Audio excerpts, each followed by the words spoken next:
Political സയൻസിൻ്റെ 8ാമത്തെ chapter Indian federal system എന്നുള്ളതാണ്.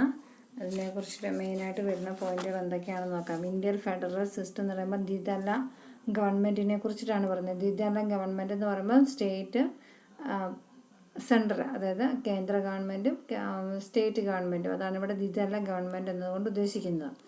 നോക്കാം. അപ്പോൾ ഇതിൽ പറയുന്നത് ഫീച്ചേഴ്സ് ഓഫ് ഇന്ത്യൻ ഫെഡറലിസമാണ്. അപ്പോൾ ഇന്ത്യൻ ഫെഡറലിസത്തിൻ്റെ അല്ലെങ്കിൽ ദ്വിതല ഗവൺമെൻറ്റിൻ്റെ ഫീച്ചേഴ്സ് എന്തൊക്കെയാണ്, അതുകൊണ്ടുള്ള മെച്ചങ്ങൾ എന്തൊക്കെയാണെന്നാണ് ഇതിൻ്റെ അകത്ത് പറയുന്നത്. The constitution of India has adopted federal features though it does not in fact claim that it establishes a federation. The question whether the Indian constitution could be called federal constitution troubled the minds of the members of the Constituent Assembly. അപ്പോൾ പൊതുവേ നമ്മുടെ features of Indian ഫെഡറലിസത്തിൽ പൊതുവേ നമ്മൾ federal എന്ന് പറയുമ്പോൾ അവിടെ state ഗവൺമെൻറ്റിൻ്റെയും central ഗവൺമെൻറ്റിൻ്റെയും അങ്ങനെ വേർതിരിച്ച് വെച്ചിരിക്കുന്നത് കൊണ്ടുള്ള ഗുണങ്ങൾ അതൊക്കെയാണ് ഇവിടെ പറയുന്നത്. അതിൽ ഒന്നാമത്തെ ഫീച്ചർ എന്നത് റിട്ടേൺ കോൺസ്റ്റിറ്റ്യൂഷനാണ്. റിട്ടേൺ കോൺസ്റ്റിറ്റ്യൂഷൻ ഈ ഒരു പാരഗ്രാഫ് കംപ്ലീറ്റ് ഇമ്പോർട്ടൻ്റ് ആണ്. ഇതിൻ്റെ അത് പ്രത്യേകിച്ച് മാർക്ക് ചെയ്യാനൊന്നുമില്ല. ഇതിൻ്റെ ഒരു പാരഗ്രാഫ് കംപ്ലീറ്റ് ഇമ്പോർട്ടൻ്റ് ആയിട്ടുള്ളതാണ്. അപ്പോൾ ഇവിടെ റിട്ടേൺ കോൺസ്റ്റിറ്റ്യൂഷനിൽ പറയുന്നത് നമ്മൾ ഇതിൽ എന്തെന്നാ പറയണ്ടേ, നമ്മുടെ ഇന്ത്യൻ ഭരണഘടന എന്ന് പറയുന്നത് റിട്ടേൺ ആയിട്ടുള്ള ഒന്നാണെന്ന് നമുക്കറിയാം. The most important feature of A federation is that it is constitution should be return one. അതായത് നമ്മുടെ ഇന്ത്യൻ ഭരണഘടന ലിഖിത ഭരണഘടനയാണ്. ഇതിനു മുന്നേ കുറിച്ച് നമ്മൾ കോൺസ്റ്റിറ്റ്യൂഷനെ കുറിച്ച് പറഞ്ഞ ക്ലാസ്സിൽ ഇതിനെക്കുറിച്ച് പറഞ്ഞിട്ടുണ്ട്. അപ്പം ലിഖിത ഭരണഘടനയാണ് ഇന്ത്യൻ കോൺസ്റ്റിറ്റ്യൂഷൻ എന്ന് പറയുന്നത്. So that both the union government as well as the state can refer to that as and when needed. അതായത് കേന്ദ്ര ഗവൺമെൻറ്റിനോ നമ്മളിപ്പോൾ കേരളത്തിനെ ബേസ് ചെയ്തുകൊണ്ട് കേരളത്തിലെ, അപ്പം അതായത് സംസ്ഥാനതല ഗവൺമെൻറ്റിനോ അവർക്ക് അവരുടെ കോൺസ്റ്റിറ്റ്യൂഷനെ ബേസ് ചെയ്ത് അവരുടെ ഭരണഘടനയിൽ എന്തെങ്കിലും കാര്യങ്ങൾ അവർക്ക് റെഫർ ചെയ്യണമെന്നുണ്ടെങ്കിൽ റിട്ടേൺ കോൺസ്റ്റിറ്റ്യൂഷൻ ആയതുകൊണ്ട് ഏത് സമയത്തും അവർക്ക് വേണമെങ്കിൽ ഭരണഘടന റെഫർ ചെയ്ത് നോക്കാവുന്നതാണ്. The constitution of India is a written document and is the most elaborate constitution of the world. അത് നമ്മൾ കഴിഞ്ഞ ക്ലാസ്സിൽ പറഞ്ഞതാണ്. ലോകത്തിലേക്ക് വെച്ച ഏറ്റവും വലിയ ഭരണഘടനയാണ് ഇന്ത്യൻ കോൺസ്റ്റിറ്റ്യൂഷൻ്റേത്. It establishes supremacy of the constitution because both union and the states are given powers by the constitution as to be independent in their spheres of governance. അതായത് നമ്മുടെ ഭരണഘടനയിൽ സെൻട്രൽ ഗവൺമെൻറ്റിന്, അതായത് കേന്ദ്രത്തിനും സംസ്ഥാനത്തിനും ഉള്ള പ്രത്യേകതകൾ അല്ലെങ്കിൽ അവർക്കുള്ള അവരുടെ ഇമ്പോർട്ടൻസ് എന്താണെന്ന് ഓരോ ആർട്ടിക്കിൾസിലും വ്യത്യസ്തമായ രീതിയിൽ തന്നെ പറഞ്ഞിട്ടുണ്ട്. അങ്ങനെ വ്യത്യസ്തതയോട് കൂടിയിട്ട് സംസ്ഥാന ഗവൺമെൻറ്റിനെയും കേന്ദ്ര ഗവൺമെൻറ്റിനെയും വേർതിരിച്ചപ്പോൾ അതുകൊണ്ടുള്ള ബെനിഫിറ്റ് എന്താണെന്ന് പറഞ്ഞു കഴിഞ്ഞാൽ ഒരു രാജ്യത്തിൽ ഒരുപാട് ഒരുപാട് സംസ്ഥാനങ്ങൾ വരുന്നുണ്ട്. അപ്പം അവർക്ക് ആ സംസ്ഥാനതല ഗവൺമെൻറ്റിന് അവർക്ക് സ്വതന്ത്രമായിട്ട് നിന്ന് അവരവരുടെ സംസ്ഥാനത്തെ ബേസ് ചെയ്തിട്ടുള്ള കാര്യങ്ങളെ സ്വതന്ത്രമായിട്ട് നിന്ന് ആവിഷ്കരിക്കാനും അല്ലെങ്കിൽ എന്തെങ്കിലും റിഫോർമേഷൻ ചെയ്യാനുണ്ടെങ്കിൽ അത് ചെയ്യാനുമുള്ള സാവകാശം ഈ റിട്ടേൺ കോൺസ്റ്റിറ്റ്യൂഷനിലൂടെ, അതായത് ലോകത്തിലെ തന്നെ ഏറ്റവും വലിയ ഭരണഘടനയാണ് ഇന്ത്യൻ ഭരണഘടന എന്ന് പറഞ്ഞത്. അപ്പോൾ ഇന്ത്യൻ ഭരണഘടനയിലെ റിട്ടേൺ കോൺസ്റ്റിറ്റ്യൂഷൻ ആയതുകൊണ്ട് ഏത് സമയത്തും റെഫർ ചെയ്യുന്നവർക്ക് ചെയ്യാവുന്നതാണ്. ഇൻഡിപെൻഡൻ്റ് ആയിട്ട് നിന്നുകൊണ്ട് തന്നെ, അതായത് ഇപ്പം കേരളവും കർണാടകയും തമിഴ്നാടും പോലെ നമ്മൾ ചുറ്റുവട്ടത്തുള്ള 1-2 സംസ്ഥാനങ്ങളുടെ പേര് പറഞ്ഞു എന്നേ ഉള്ളൂ.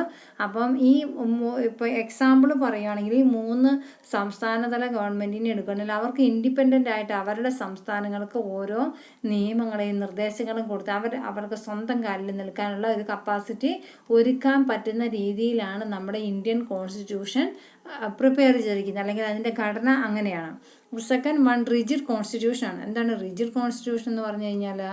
റിജിഡ് എന്ന് പറഞ്ഞു കഴിഞ്ഞാൽ കർക്കശ സ്വഭാവമുള്ളതെന്നാണ് പറയുന്നത്. അപ്പോൾ റിജിഡ് കോൺസ്റ്റിറ്റ്യൂഷൻ അതും ആദ്യം തന്നെ പറയാം.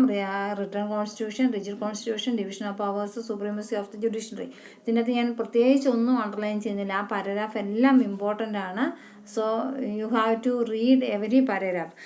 ഓക്കെ. അപ്പോൾ ഇവിടെ റിജിഡ് കോൺസ്റ്റിറ്റ്യൂഷൻ എന്ന് പറഞ്ഞു കഴിഞ്ഞാൽ അതിൻ്റെ മീനിങ് എന്ന് പറയുന്നത് എന്താണ് കർക്കശ സ്വഭാവമുള്ളതെന്ന് പറയുമ്പോൾ നമുക്കറിയാം, കർക്കശക്കാരായ പേരൻസ് എന്നൊക്കെ പറയുമ്പോൾ എന്താണ്, വളരെ സ്ട്രിക്റ്റ് ആയിട്ട് പോകുന്ന പേരൻസിനെയാണ് നമ്മൾ കർക്കശ സ്വഭാവമുള്ള ടീച്ചേഴ്സ്, പേരൻസ് എന്നൊക്കെ പറയുന്നത്. അപ്പോൾ ഇവിടെ കോൺസ്റ്റിറ്റ്യൂഷൻ, നമ്മുടെ ഇന്ത്യൻ ഭരണഘടന ഏറ്റവും ലാർജസ്റ്റ് ആണെന്ന് പറഞ്ഞു. പക്ഷേ നമ്മുടെ റിട്ടൺ കോൺസ്റ്റിറ്റ്യൂഷൻ്റെ മറ്റൊരു പ്രത്യേകത വളരെ കർക്കശ സ്വഭാവമുള്ളതാണ്. കർക്കശം എന്ന് പറയുമ്പോൾ പ്രത്യേകത എന്താണ്, നമുക്ക് തോന്നുമ്പോൾ നമ്മുടെ ഭരണഘടനയെ വളച്ചൊടിച്ച് മറ്റൊരു രീതിയിലാക്കാൻ സാധ്യമല്ല. കാരണം അത് റിട്ടൺലി എഴുതി വെച്ചിരിക്കുന്നതാണ്. ആ എഴുതി വെച്ചിരിക്കുന്നതിൻ്റെ അകത്ത് തന്നെ നിയമങ്ങളായിട്ട് അംഗീകരിക്കപ്പെടുന്നതാണ്. അത് നമുക്ക് ആർക്കും പോയിട്ട് പെട്ടെന്ന് ഏതെങ്കിലും മെമ്പേഴ്സ് ഓഫ് ദ പാർലമെൻറ്റ് മെമ്പേഴ്സിന് ആർക്കെങ്കിലും പോയിട്ട് എൻ്റെ ഇഷ്ടത്തിനനുസരിച്ച് ഞാൻ ഈ ഭരണഘടന വെട്ടിത്തിരുത്തുകയെന്ന് പറഞ്ഞിട്ട് അവർക്ക് തോന്നിയ പോലെ വെട്ടിത്തിരുത്താൻ പറ്റത്തില്ല. അടുത്ത് കയറുന്നവന് അവന് തോന്നിയ പോലെ ചെയ്യാനൊന്നും പറ്റത്തില്ല. അതുകൊണ്ടാണ് അതിൻ്റെ അകത്ത് പറഞ്ഞ റിജിഡ് കോൺസ്റ്റിറ്റ്യൂഷൻ, കർക്കശ സ്വഭാവമുള്ള ഭരണഘടനയാണെന്ന് പറയാൻ കാര്യം. നമുക്ക് നോക്കാം. The procedure of amending the constitution in A federal system is normally rigid. Indian constitution provides that some amendment requires special majority. Such an amendment has to be passed by majority of total members of each house of the parliament, as well as by 2/3 majority of the members present and voting therein. However, in addition to the process, some amendment must be approved by at least 50% of the state. After this procedure, the amendment is signed by the head of the state, that is the president. Since in India, important amendment can be amended through the procedure, hence Indian constitution has been rightly called as a rigid constitution. അപ്പോൾ എന്താ വായിച്ചതെന്ന് നിങ്ങൾക്ക് മനസ്സിലായെന്ന് എനിക്ക് അറിഞ്ഞുകൂടാ. പറയുകയാണ്, Indian constitution എന്ന് പറഞ്ഞാൽ കർക്കശ സ്വഭാവമുള്ളതാണ്. ഒരുപാട് അമെൻഡ്മെൻറ്റുകൾക്ക്, അതായത് ഒരുപാട് ചേഞ്ചസുകൾക്ക് വരുത്താൻ സാഹചര്യമുള്ള രീതിയിലാണ്. അതായത് നമുക്ക് എന്തെങ്കിലും അമെൻമെൻറ്റ്സ് പുതിയതായിട്ട് എന്തെങ്കിലും കൂട്ടിച്ചേർക്കാനുണ്ടെങ്കിൽ, പുതിയതായിട്ട് എന്തെങ്കിലും അഡീഷണലായിട്ട് കൂട്ടിച്ചേർക്കാനോ വെട്ടിച്ചുരുക്കാനോ ഒക്കെ ഉണ്ടെങ്കിൽ നമുക്ക് ചെയ്യാവുന്ന രീതിയിലാണ്. പക്ഷേ അത് സിമ്പിളായിട്ട് ചെയ്യാൻ സാധിക്കില്ല. ഒരാൾ പറഞ്ഞതുപോലെ പോയി സുഖമായിട്ട് വെട്ടിത്തിരുത്തി എഴുതി വെക്കാൻ സാധിക്കില്ല. അതിന് ചില നിയമങ്ങളുണ്ട്. ഇപ്പം നമ്മൾ സംസ്ഥാന തലത്തിനെ ബേസ് ചെയ്തിട്ടാണെങ്കിൽ സംസ്ഥാന തലത്തിലുള്ള മെമ്പേഴ്സ്, അതായത് ആ ഒരു ഗവൺമെൻറ്റിൻ്റെ അണ്ടറിൽ വരുന്ന മെമ്പേഴ്സ്, അതിൽ 50% ആൾക്കാർ ആ ഒരു അമെൻഡ്മെൻറ്റിനെ, പുതുതായിട്ട് വരുന്ന ആ ചേഞ്ചസിനെ അപ്രൂവ് ചെയ്തെങ്കിൽ മാത്രമേ നമുക്ക് നമ്മൾ ചെയ്യാൻ ആഗ്രഹിക്കുന്ന ആ ഒരു ചേഞ്ചസ് അത് കേന്ദ്ര ഗവൺമെൻറ്റിൻ്റെ പാർലമെൻറ്റിലേക്ക് വിടാൻ സാധിക്കുകയുള്ളൂ. മനസ്സിലായല്ലോ? സംസ്ഥാന തലത്തിൽ 50% പാർലമെൻറ്റ് അംഗങ്ങൾ അല്ലെങ്കിൽ ഗവൺമെൻറ് അംഗങ്ങളായിട്ടുള്ള വ്യക്തികളിൽ 50% പേരെങ്കിലും ആ അമെൻഡ്മെൻറ്റിനെ അംഗീകരിച്ചെങ്കിൽ അല്ലെങ്കിൽ അപ്രൂവ് ചെയ്തെങ്കിൽ മാത്രമേ നമുക്കിതിനെ ബാക്കിയുള്ള മാറ്റത്തിന് വേണ്ടിയിട്ട് പ്രൈം മിനിസ്റ്ററുടെയും പ്രസിഡൻറ്റിൻ്റെയും അപ്രൂവലിന് വേണ്ടിയിട്ട് കേന്ദ്രത്തിലേക്ക് വിടാൻ സാധിക്കുകയുള്ളൂ. അപ്പോൾ ഈ അപ്രൂവൽ കൊടുക്കുക എന്ന് പറയുന്ന ഓരോ സ്റ്റേറ്റിനെ സംബന്ധിച്ചും അവിടെ അപ്രൂവൽ കൊടുക്കുക എന്ന് പറയുന്നത് പ്രസിഡൻ്റാണ്. നമ്മുടെ ഓരോ സ്റ്റേറ്റിലും അവിടെ ചീഫ് മിനിസ്റ്റർ ഉണ്ടാകും. പക്ഷേ അപ്രൂവൽ കൊടുക്കേണ്ടത് പ്രസിഡൻ്റാണ്. പ്രസിഡൻറ്റിനെ അപ്പോയിൻറ്റ് ചെയ്യുന്നത് ഇന്ത്യൻ രാഷ്ട്രപതിയാണ്. അതൊക്കെ നമ്മൾ വരുന്ന ഓരോ ക്ലാസ്സുകളിൽ പഠിക്കുന്നുണ്ട് അതിനെക്കുറിച്ച് ഡീറ്റെയിൽ ആയിട്ട്. അപ്പോൾ ഇവിടെ ഇപ്പം നിങ്ങൾ അറിയേണ്ടത്, നമുക്ക് എന്തെങ്കിലും ചേഞ്ചസ് വരുത്തണമെങ്കിൽ അതാത് സ്റ്റേറ്റുകളുടെ പ്രസിഡൻറ്റിനെ ഓൾറെഡി ആ മെമ്പേഴ്സ് 50% അപ്രൂവ് ചെയ്തിരിക്കണം. അതുകൂടാണ്ട് അതാത് സ്റ്റേറ്റിൻ്റെ പ്രസിഡൻ്റാണത് അപ്രൂവ് ചെയ്തിട്ട് അത് സെൻട്രൽ ഗവൺമെൻറ്റിൻ്റെ അല്ലെങ്കിൽ പാർലമെൻറ്റിൻ്റെ അണ്ടറിലേക്ക് കൊണ്ടുവരേണ്ടത്. അതുകൊണ്ട് തന്നെയാണ് ഈ പ്രൊസീജിയർ പെട്ടെന്ന് എളുപ്പത്തിൽ നടക്കുന്ന കാര്യങ്ങളല്ല. അത് നമുക്കറിയാം. നമ്മൾ പല പാർലമെൻറ്റ് മീറ്റിങ്ങുകളും ബഡ്ജറ്റ് മീറ്റിങ്ങുകളൊക്കെ കണ്ടിട്ടുണ്ട്. എങ്ങനെയാണത് അവസാനിക്കുന്നതെന്നും തുടങ്ങുന്നതെന്നും നമുക്കറിയാം അല്ലേ? വളരെ വ്യത്യസ്തമായ രീതിയിലും പലപ്പോഴും ചിരിക്കേണ്ടതും ചിന്തിക്കേണ്ടതുമായ ഒരുപാട് കാര്യങ്ങൾ നമ്മൾ അതിനകത്ത് കാണുന്നുണ്ട്. അപ്പോൾ അതുകൊണ്ട് തന്നെയാണ് ഇതിനെ റിജിഡ് കോൺസ്റ്റിറ്റ്യൂഷൻ, പെട്ടെന്ന് മാറ്റാൻ പറ്റാത്ത രീതിയിലുള്ള കർക്കശ സ്വഭാവമുള്ള കോൺസ്റ്റിറ്റ്യൂഷൻ എന്നതുകൊണ്ട് ഉദ്ദേശിക്കുന്നത്. ഇനി മൂന്നാമത്തെ പോയിന്റ് ഡിവിഷൻ ഓഫ് പവേഴ്സ് ആണ്. ഇവിടെ ഡിവിഷൻ ഓഫ് പവേഴ്സ് എന്ന് പറയുമ്പോൾ നമുക്കറിയാം, ഇപ്പം സംസ്ഥാന തലത്തിലും കേന്ദ്ര തലത്തിലും ഓരോ വ്യക്തികളുടെ മന്ത്രിമാരുടെയും MLA-മാരുടെയും MP-മാരുടെയും ഒക്കെ ഡ്യൂട്ടികൾ ഡിവിഷൻ ചെയ്തിട്ടുണ്ട്, അല്ലെങ്കിൽ അസൈൻ ചെയ്ത് കൊടുത്തിട്ടുണ്ട്. അപ്പോൾ ഏതൊക്കെ രീതിയിലാണ് അത് അസൈൻ ചെയ്യുന്നത്? അത് യൂണിയൻ സെൻട്രൽ ഗവൺമെൻറ്റിൻ്റെ അണ്ടറിലും അസൈൻ ചെയ്തിട്ടുണ്ട്, സ്റ്റേറ്റ് ഗവൺമെൻറ്റിൻ്റെ അണ്ടറിലും അസൈൻ ചെയ്ത് കൊടുത്തിട്ടുണ്ട്. അപ്പോൾ ഓരോരുത്തർക്കും നമ്മൾ കാണുന്നുണ്ട് ആരോഗ്യമന്ത്രി, റെയിൽവേ മന്ത്രി, പിന്നെ ഇലക്ട്രിസിറ്റി മന്ത്രി, ഇങ്ങനെ പറഞ്ഞിട്ട് ഇങ്ങനെ ഇലക്ട്രിസിറ്റി മന്ത്രി ഉണ്ട്, വിദ്യാഭ്യാസ മന്ത്രി, ഇങ്ങനെയുള്ള ഓരോരുത്തരെയും നമ്മളിങ്ങനെ വ്യത്യസ്തമായ ഡിവിഷനിലൂടെ കാണുന്നതാണ്. അപ്പോൾ ഇവരെയൊക്കെ ഡിവിഷൻ ചെയ്ത് വെക്കാനുള്ള കാര്യം നമുക്ക് നമ്മുടെ ഗവൺമെൻറ്റിൻ്റെ ഭരണം സ്മൂത്തായിട്ട് കൊണ്ടു നടക്കാൻ വേണ്ടിയിട്ടാണ് നമ്മൾ ആ ഓരോ വ്യക്തികളെയും ഓരോ ഡിവിഷൻ്റെ ഓരോ ഡിപ്പാർട്ട്മെൻറ്റിൻ്റെ ഹെഡായിട്ട് നിയമിക്കുന്നത്. അപ്പോൾ അവർക്ക് അവിടെ ഒരു ഹെഡ് കൊടുത്തു കഴിഞ്ഞാൽ അവർക്ക് ആ ഒരു സെക്ഷൻ മാത്രം വളരെ ഭംഗിയായിട്ട് കൈകാര്യം ചെയ്യാൻ സാധിക്കും. ഇപ്പോൾ നമ്മൾ സ്കൂളുകളിൽ നമുക്കറിയാം ക്ലാസ് ടീച്ചേഴ്സ് എന്ന് പറഞ്ഞൊരു ഓപ്ഷൻ ഉണ്ടല്ലോ. അപ്പോൾ എല്ലാ സ്കൂളുകളിലും ഹെഡ് മാസ്റ്റർ ഉണ്ട്, പക്ഷേ എല്ലാ ക്ലാസ്സുകളിലും എന്തുണ്ട്, ക്ലാസ് ടീച്ചറുണ്ട്. അപ്പോൾ ആ ക്ലാസ് ടീച്ചർ നമ്മുടെ കുട്ടികൾക്ക് എന്തെങ്കിലും കംപ്ലൈൻറ്റ് ഉണ്ടെങ്കിൽ ആരെയാണ് അപ്രോച്ച് ചെയ്യുന്നത്, ക്ലാസ് ടീച്ചേഴ്സിനാണ്. അവിടുന്നും അത് അസൈൻ ചെയ്ത് കിട്ടിയിട്ടില്ലെങ്കിൽ മാത്രമാണ് നമ്മൾ ഹെഡ് മാസ്റ്ററുടെ അടുത്തേക്ക് പോകുന്നത് അല്ലേ. എന്ന് പറഞ്ഞതുപോലെ ഓരോ ഡിപ്പാർട്ട്മെൻറ്റ് ബേസിലും ഇവിടെ മന്ത്രികളുണ്ട്. ആ മന്ത്രിമാർക്ക് ചെയ്യാൻ സാധിച്ചിട്ടില്ലെങ്കിൽ മാത്രമാണ് എവിടേക്ക് പോകുന്നത്, ചീഫ് മിനിസ്റ്ററിൻ്റെ അടുത്തുനിന്നും പിന്നെ പ്രൈം മിനിസ്റ്ററിൻ്റെ അടുത്തേക്കൊക്കെ പാസ് ചെയ്യുന്നത്. അതുകൊണ്ട് ഇവിടെ അധികാരങ്ങൾ ഡിവിഷൻ ചെയ്ത് കൊടുക്കുമ്പോൾ ഭരണത്തിന് അത് ഒന്നും കൂടെ എളുപ്പമാണ്. ഭരണകാര്യങ്ങൾ മുന്നോട്ട് കൊണ്ടുപോകാൻ വേണ്ടി അത് എളുപ്പമായിട്ട് ഭരിക്കാൻ സാധിക്കുന്നതിന് വേണ്ടിയിട്ടാണ് അധികാരം ഡിവിഷൻ ചെയ്ത് കൊടുക്കുന്നത്. ഞാൻ വീണ്ടും ആ പാരഗ്രാഫ് വായിക്കേണ്ട ആവശ്യം വരുന്നില്ല എന്ന് എനിക്ക് തോന്നുന്നു, കാരണം അതിൻ്റെ അകത്തുള്ളത് ഞാൻ അതുപോലെ പറഞ്ഞിട്ടുണ്ട്. The union list consist of 97 subjects of national importance such as defence, railway, post and telegraph et cetera. അപ്പം ഇവിടെ നമ്മുടെ കോൺസ്റ്റിറ്റ്യൂഷന് അതിന് മുമ്പ് ഒരു കാര്യം പറയാം. അവർ constitution enumerate three list wise that the union, the state and concurrent list. അപ്പോൾ യൂണിയൻ മീൻസ് കേന്ദ്രത്തിൻ്റെ വകയുള്ള ലിസ്റ്റുണ്ട്, സ്റ്റേറ്റിൻ്റെ വകയുള്ളതുണ്ട്, കൺകറൻറ്റ് ലിസ്റ്റ് ഉണ്ട്. അപ്പോൾ യൂണിയൻ ലിസ്റ്റ് എന്ന് പറയുമ്പോൾ 97 സബ്ജക്റ്റുകൾ, 97 സബ്ജക്ട്സ് ഇൻക്ലൂഡഡ് ആണ്. അതിൽ മെയിനായിട്ടുള്ളതാണ് ഡിഫൻസ്, റെയിൽവേ, പോസ്റ്റ്, ടെലിഗ്രാഫ് എന്നൊക്കെ പറയുന്നത്. അതുപോലെ സ്റ്റേറ്റ് ലിസ്റ്റിൽ ഏതാണ്ട് 66 സബ്ജക്ട്സ് ഇൻക്ലൂഡഡ് ആണ്. അതിൽ ഇമ്പോർട്ടൻ്റ് ആയിട്ടുള്ളതാണ് പബ്ലിക് ഹെൽത്ത്, പോലീസ് എക്സെട്ര ഈ പറയുന്ന ഐറ്റംസ്. ഇനി കൺകറൻറ്റ് ലിസ്റ്റ് എന്ന് പറഞ്ഞാൽ അതിൻ്റെ 47 സബ്ജക്റ്റുകൾ ഇൻക്ലൂഡഡ് ആണ്. അതിൻ്റെ അകത്ത് ഇമ്പോർട്ടൻ്റ് എന്ന് പറയുന്നത് ബോത്ത് യൂണിയൻ ആൻഡ് സ്റ്റേറ്റ്, അതായത് കേന്ദ്ര ഗവൺമെൻറ്റിൻ്റെയും സംസ്ഥാനതല ഗവൺമെൻറ്റിൻ്റെയും ഒരുപോലെ ഇൻവോൾവ്ഡ് ആയിട്ടുള്ള തലത്തിലുള്ളതാണ് electricity, trade union, economy, social planning, ഇങ്ങനെയുള്ള കാര്യങ്ങൾ. അതുകൊണ്ട് തന്നെ ഓരോ രീതിയിലും പ്രത്യേകിച്ച് 3 തലത്തിൽ നമ്മൾ ഡിവിഷൻ ചെയ്തിട്ടുണ്ട്. യൂണിയൻ ആവാം, യൂണിയൻ ലിസ്റ്റ് ആവാം, സ്റ്റേറ്റ് ലിസ്റ്റ് ആവാം, കൺകറൻറ്റ് ലിസ്റ്റ് ആവാം. ഇങ്ങനെ 3 ടൈപ്പാണ് നമ്മൾ ഡിവിഷൻ ചെയ്തിരിക്കുന്നത്.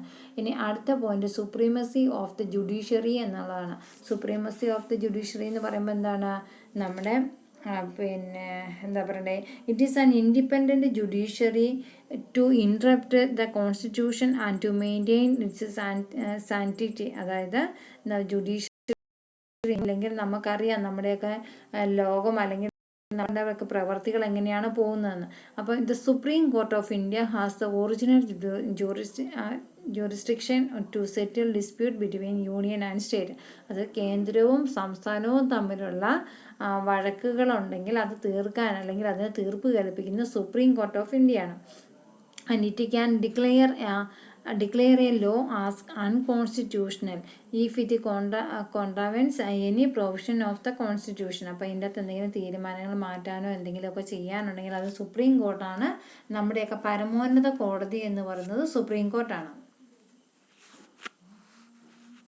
ഇനി അടുത്തത് നേച്ചർ ഓഫ് ഇന്ത്യൻ ഫെഡറേഷൻ ആണ്. ഇതിൽ മെയിനായിട്ടുള്ള പാരഗ്രാഫ് എന്ന് പറഞ്ഞാൽ സെക്കൻഡ് ആൻഡ് തേർഡ് പാരഗ്രാഫാണ് മെയിനായിട്ടുള്ളത്.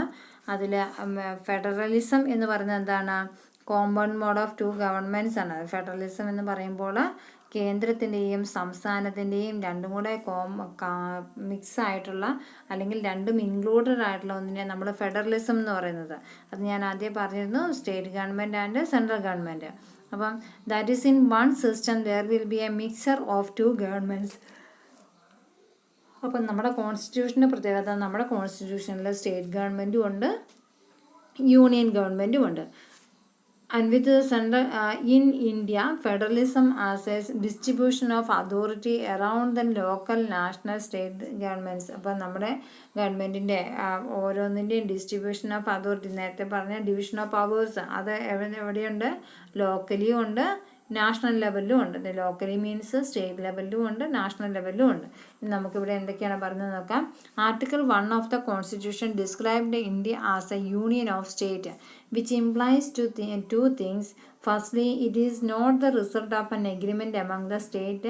Secondly, the state have no freedom to secede or separate from the union. അതായത് ആർട്ടിക്കിൾ 1 കോൺസ്റ്റിറ്റ്യൂഷൻ ആർട്ടിക്കിൾ 1 പ്രത്യേകിച്ച് പറയുന്നുണ്ട് യൂണിയൻ ഓഫ് സ്റ്റേറ്റ്, കേന്ദ്രത്തിൻ്റെ സംസ്ഥാന തലത്തിൽ ബന്ധപ്പെട്ട് കിടക്കുന്ന യൂണിയൻ.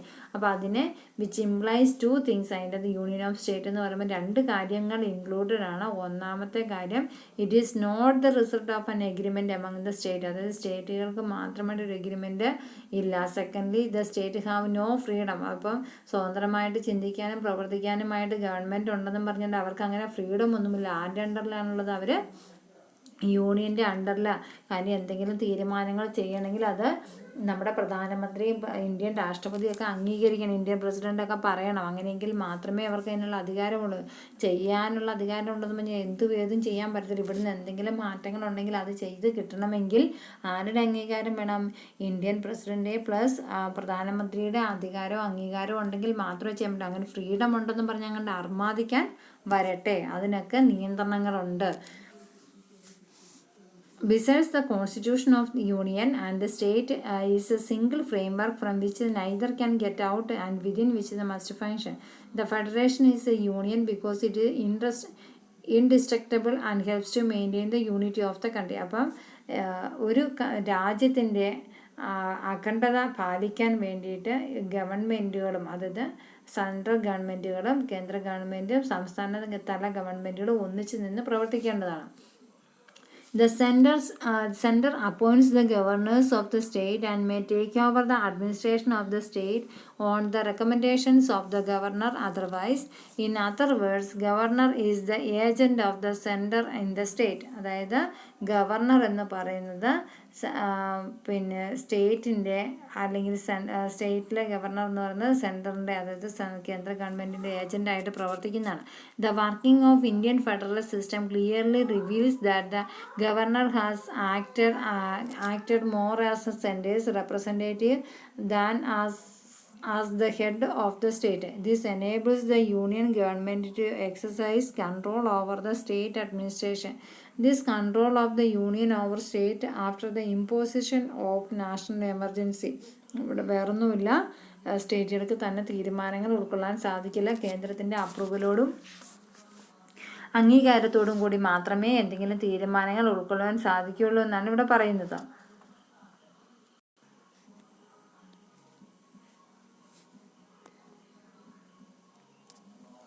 അതുപോലെ തന്നെ അടുത്ത പാരഗ്രാഫിൽ പറയുന്നുണ്ട്, ഇവിടെ പറയുന്നത് in order to ensure uniformity of the administrative system and to maintain minimum common administrative standards without impairing the federal system, all India services such as IAS, IPS have been created which are kept under the control of the union. അതായത് all India ലെവലിലുള്ള services, all India services like IAS-ഉം IPS-ഉം പോലെയുള്ള സ്ഥാനമാനങ്ങൾ നിയമിക്കുന്നതുമൊക്കെ യൂണിയനാണ്. Union means കേന്ദ്രമാണ്. In financial matters to the state depends upon the union to great extent. അതായത് ഫിനാൻഷ്യൽ IAS-ൻ്റെ IPS-ൻ്റെ അഡ്മിനിസ്ട്രേറ്റീവ് തലങ്ങളിൽ മാത്രമല്ല ഫിനാൻഷ്യൽ കാര്യത്തിലും കാര്യങ്ങൾ തീരുമാനിക്കുന്നത് കേന്ദ്ര ഗവൺമെൻറ്റാണ്. The states do not process adequate financial resources to meet the requirements. അപ്പോൾ സ്റ്റേറ്റിന് അതാത് സംസ്ഥാനതല ഗവൺമെൻറ്റിന് അവരുടെ കാര്യങ്ങൾക്ക് ആവശ്യമായിട്ടുള്ള ഫിനാൻസ് കണ്ടെത്താൻ സാധിച്ചിട്ടില്ലെങ്കിൽ അതിനെ സഹായിക്കേണ്ടത് കേന്ദ്ര ഗവൺമെൻറ്റാണ്. During financial emergency the central exercises full control over the state finances. അപ്പോൾ അങ്ങനെ ഏതെങ്കിലും ഒരു സാഹചര്യത്തിൽ ഫിനാൻഷ്യൽ ക്രൈസിസ് വന്നിട്ടുണ്ടെങ്കിൽ അതിവിടെ കേന്ദ്രത്തിൻ്റെ ഇടപെടലുകളും സഹായങ്ങളും ഉണ്ടാവുന്നതാണ്. The state have to work in close cooperation with the center. This has lent support to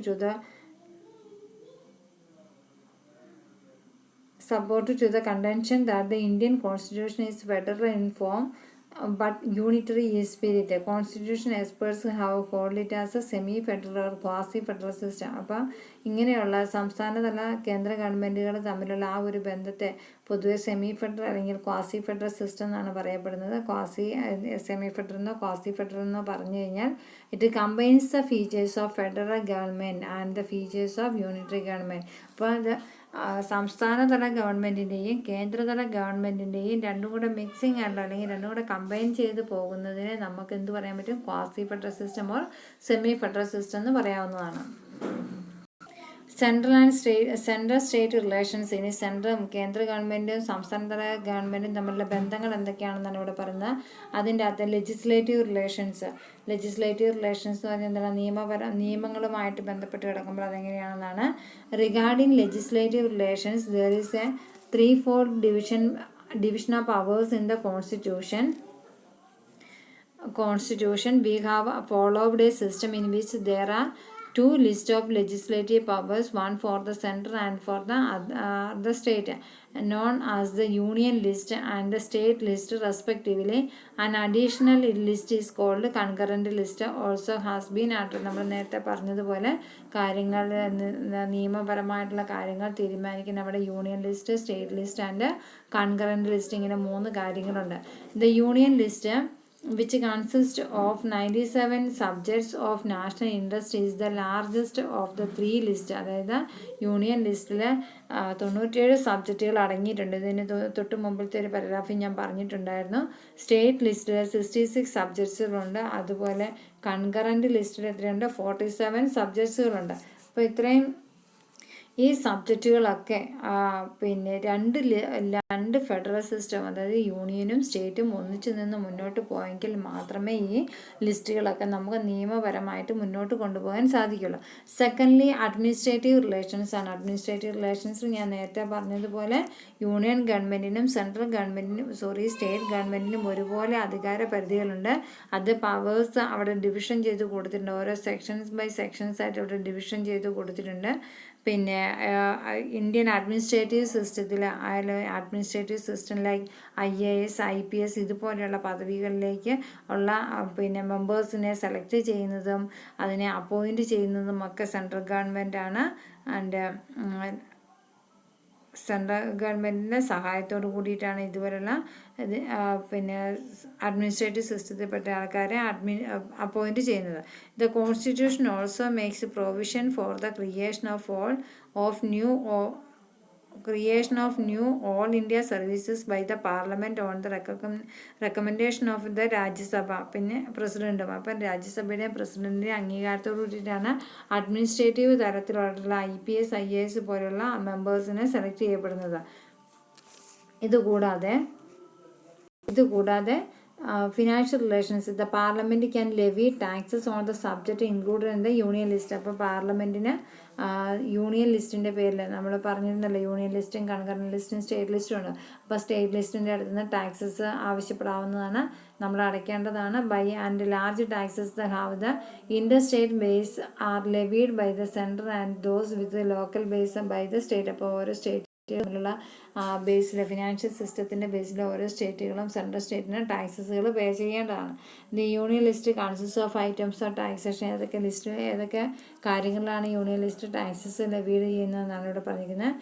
levied by union but collected can appropriated by the state. അപ്പം അത് ചുമത്തപ്പെടുന്നത് യൂണിയൻ ആണെങ്കിൽ, കേന്ദ്ര ഗവൺമെൻറ് ആണെങ്കിൽ അത് കളക്ട് ചെയ്യേണ്ട ഉത്തരവാദിത്വം സ്റ്റേറ്റ് ഗവൺമെൻറ്റിനാണ്.